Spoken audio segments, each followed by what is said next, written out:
blueberries coming in from Mexico. The Florida blueberry industry is doomed. Hurting local farmers. It's a dying breed. And your tax dollars are helping put them out of business.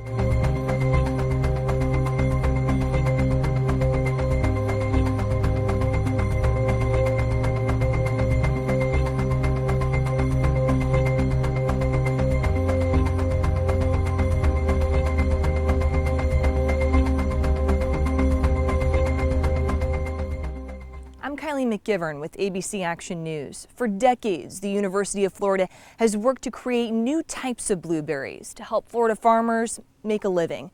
The university then sold the rights to grow those same blueberries around the world, including Mexico, a direct competitor to Florida.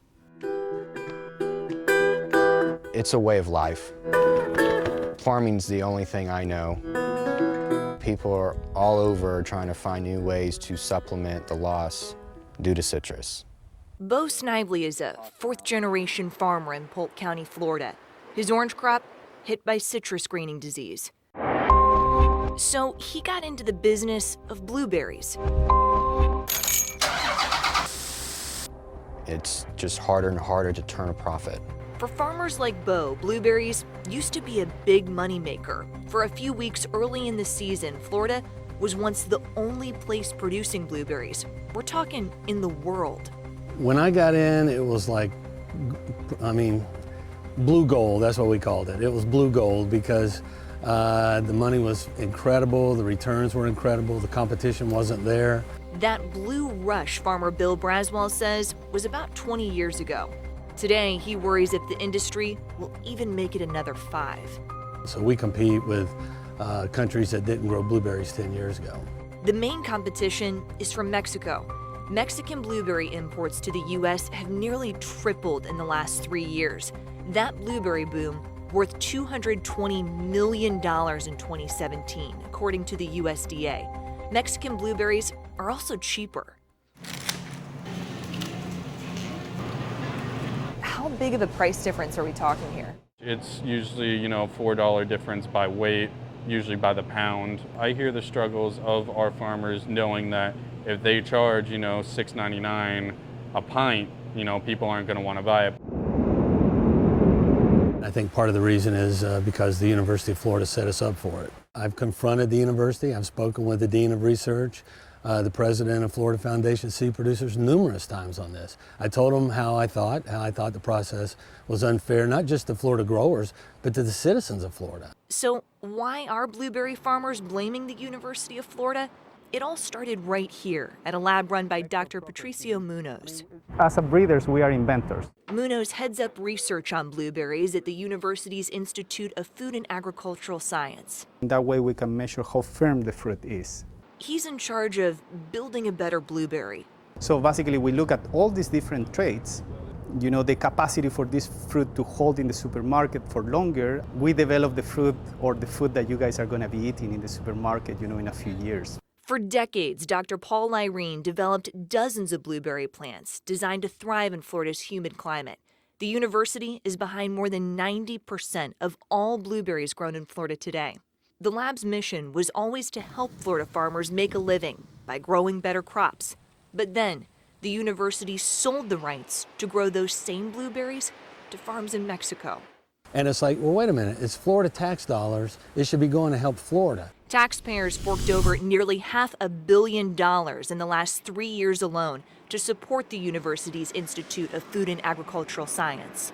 The system has been rigged against us from day one. Florida farmers must pay to grow these blueberries, 30 cents per plant to the university's nonprofit, which also licenses to foreign farms.